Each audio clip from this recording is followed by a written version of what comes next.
Her value of the whole family. We came to a point in our relationship when we were still living in Utah where she was like, I hate the principle. I hate living this way. I hate this sharing. I hate feeling jealousy. I hate feeling these things. It's too hard to watch you have these wonderful romantic relationships where I look at ours and it's struggling. I hate that. And to me, I'm just saying, look, I'm miserable. I'm jealous as can be. I didn't know that I would be a jealous person.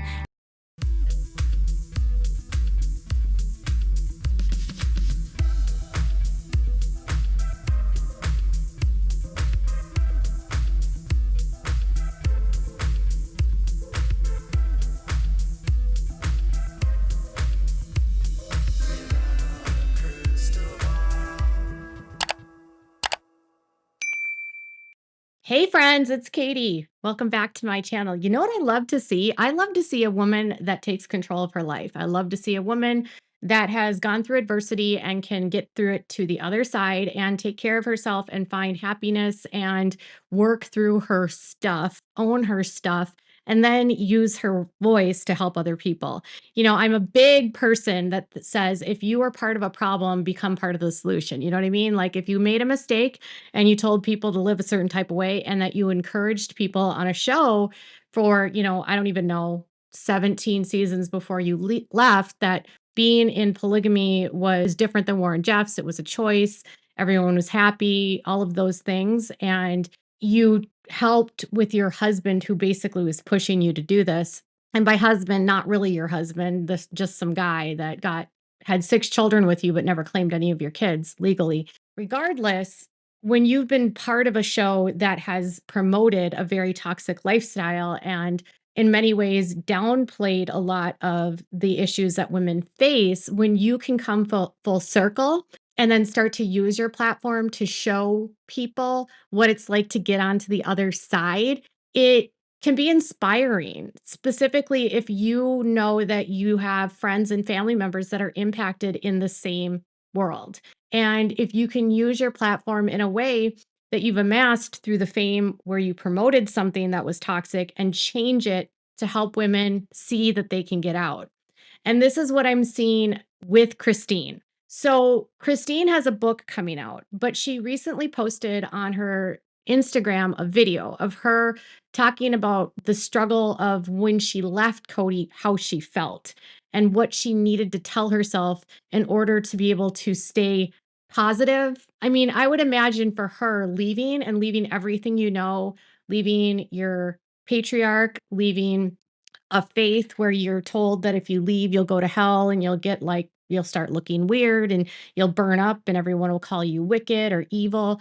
When you know that other women that have left have been shunned or had the bus driven over them, and you are aware that some people in your family might end up shunning you, and friends and people at your church might no longer want to have anything to do with you, it can be pretty isolating and difficult. Christine had a lot more support than most women that leave polygamy, and she had a lot more resources. And so her path out of polygamy has been very different than a lot of women that are currently trapped in polygamy. So Christine's motives here on her social media and through writing this book appear that she would like to help women truly understand their value and understand that they can leave, and giving them hope that there's a possibility to get to the other side, and sharing her story in such a public way after spending such a long time promoting such a toxic view or such a toxic culture and cult. It's on the one hand very admirable, on the other hand it's a little bit conflicting, but I do hope that this will help other women. I was thinking about her journey out when I recently got an email from Kristen Decker, who is her aunt. And I get emails from Kristen every once in a while. I speak to her. It depends on what's going on in our lives, but Kristen and I have been friends for 5 years. And Kristen has the kind of heart that she left polygamy and, when she was 50 years old. She's now in her 70s. She has spent the better part of 2 decades really trying to help women, advocate for victims inside of polygamy, and push back against the propaganda that got worse when Sister Wives became a show. And when I get emails from her and it's a call to help another victim that's trying to leave polygamy and they have nowhere to go and they have no money and they have no resources and there's no shelters to take them and they're trying to leave an abusive man with their kids and they have nothing. It's such a stark contrast to me to watching what Christine and Janelle and Mary are doing, and such a huge opportunity could be for them to start to talk about the differences that they're going through, like challenges that they've had to experience leaving a cult, the economic issues that they've experienced, the pressure from family, friends, or other people to return, the the the trauma they've endured, the therapy they might have had to go through. There's so many different layers. And a lot of times, psychologists will say that women that leave these types of relationships from these cults, it's like their trauma is akin to someone who has been a captive of war or just a captive because they didn't have their own agency or autonomy and there was someone else basically running the show for them. And there's so many layers of trauma and programming they have to get through to get to that other side. So Christine's recent post made me start to think about just the path she's been taking moving forward and the journey out and the awareness that she has about that and what she says without even saying it. So if you've left an abusive partner who belittled you and verbally abused you and economically and financially and physically and sexually, whatever it was, oftentimes your self-esteem is completely shattered. And what she said she had to do in order to be strong enough was said, after my life changed so drastically, I felt lost, unsure of who I was or where I was headed. Then I chose one word, the word enough. I'm enough just as I am, imperfections and all. The word became my anchor when doubt crept in, reminding me that I didn't need to prove my worth. I already had it. So it's interesting that she's saying her word is enough, Mary's is worthy up. Do you see the parallels here? There's still this level of competition between the women in how they want to help people. And, Christine didn't start doing really any of this until after Mary started doing stuff with Worthy Up. And I'm not trying to bag on her. It's just that there's still that inherent competition between these women where they all kind of feel like they need to be seen more than anyone else. But what hers and what Mary's tell me, if her word was enough and Mary's was worthy up, it means that they felt worthless. They felt worthless. Kody made them feel worthless. Kody made them feel like they had to do certain things to win his love. They had to act a certain way. They had to stuff down their feelings. They had to swallow their quote unquote pride, which wasn't even really pride. They had to discount their inherent, natural instinct that's screaming at them and telling them this is wrong. Like everything about this situation is wrong. I shouldn't have to share my husband with someone else just to get to heaven. I shouldn't have to endure this kind of insanity, this pain, this abuse. And none of this is actually making me a better person. It's making me mentally unwell. It's hurting me. They were gaslit for such a long time that when they left broken. They might have felt powerful in leaving, but you don't leave powerful. You leave broken. You don't go through what they went through without trauma. So there's still sort of this toxic positivity that's inbred with this cult where it's all about mantras and it's all about positivity and finding, hope on the other side. And it's wonderful to give people very easy pieces, right, of advice, easy, digestible content for social media to help them see themselves, right? What I have yet to see so far, though, from any of them is their discussions about therapy, their discussions about trauma-informed therapy, cognitive therapy, working with doctors, anything like that. And none of them are obligated to do that. None of them are obligated to do that at all. And we're still waiting for, the book to come out to see what's said and all of that. My hope is that the people that end up on their pages and end up in their reading their books and end up consuming this content by Christine and Janelle and Mary and whoever is going to help these women and try to use their platforms to, lift the veil, is that there are also resources that are offered as well. There's wonderful resources that can help women leave, but there's also a lack of resources. There's so few nonprofits, there's so few shelters, there's so few uh, nonprofits that can help with grants. There's not enough money available to help these women leave. And there's a need right now in Utah for shelters, for safe houses, for economic grants or money to help women leave. It's really unnerving when you get messages from someone like Kristen Decker, who's like telling you that there's a woman that's trying to leave her abusive husband from polygamy, and there's nowhere for that woman to go, and they have no money to get out, And so I don't know what they're going to do in the future, but that would be something I would love to see them do.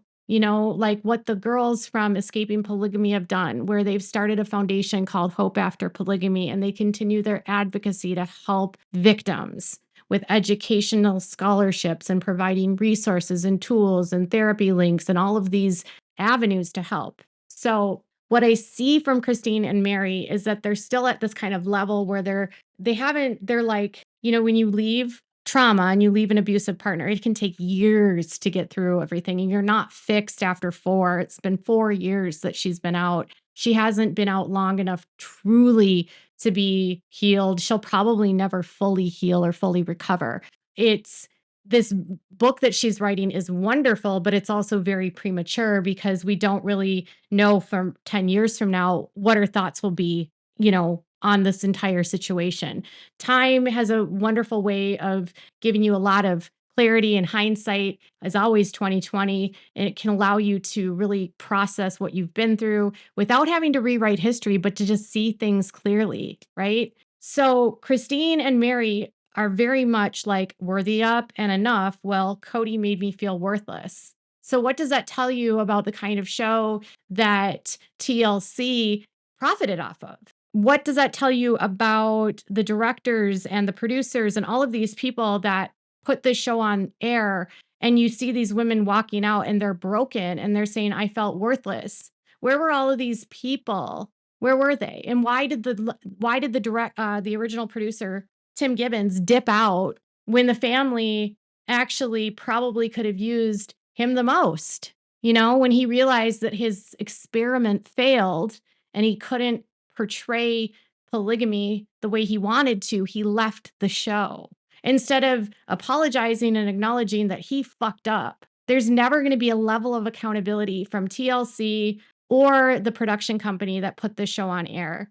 My heart breaks for the women because, in truth, these women, as much as they can frustrate me, as much as I can get angry, these women were like basically being robots for Kody. They had to do whatever Kody said, and they lived under the fear of him and what he would do or not do and the resources they would and would not get. And then they all had to play a role on a television show. But Christine tried to tell us for years how miserable her life was. It started in the first season, how broken she was when he started with Robin, and it never stopped. And now we find out, if you go back and watch her journey, and you're like, she was telling Kody back in Utah she hated polygamy. That was in 2005 and 6 that they moved in there. So think about that. She didn't leave until 2021. She stayed in a place for 16 years where she hated it. That's how much effort it took her to leave. That's how much resilience and strength it took her to leave. And it also took her the ability to look like a fraud because for all of those years, she was preaching to the public that polygamy was wonderful, great, and blessed, but she was miserable. So she's now on the other end, and now she's trying to help others, which is wonderful. There's also resources to help women that you can share too. I've seen her share some stuff about suicide awareness, which is wonderful. And I've also seen that with Janelle. I don't know if they're ready yet to speak about, the resources for people leaving polygamy, because I don't know that they're ready to, when you start doing that, that's when you really cut yourself off from the community. When you become a threat to the polygamists, then you are no longer welcome.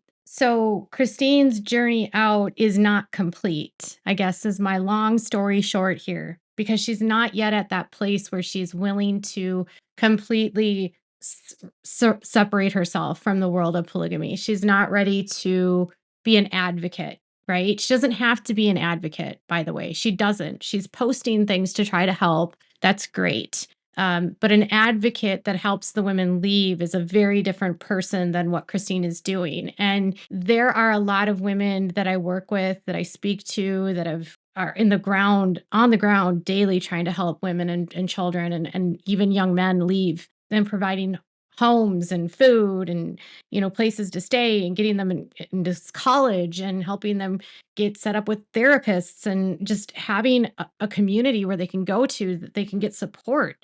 Those people have been so hurt by this show, and there are women and men that were on Sister Wives that were horribly degraded by the Brown family. And there's an aunt of Kristen, who was never an enemy to Christine, was never Christine's person that hated her. She was someone that was desperately trying to save her niece and these kids from this life. And Christine viewed it like, you're fighting against my family. And then she did the episode with Kristen, and she didn't know that she could ever forgive Kristen. And then talked about Kristen in a tell-all and said, I don't know what to do with my aunt, and made it seem like her aunt was the crazy one, right? But it's Kristen Decker that today is, still trying to help women. 2 weeks ago is still currently looking and seeking housing for a woman that's trying to leave polygamy. Is that someone that's evil? Is that someone that hates Christine?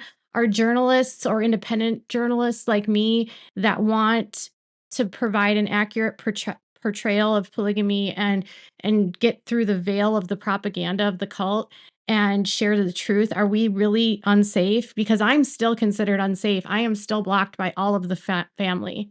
Not all of them, by the way.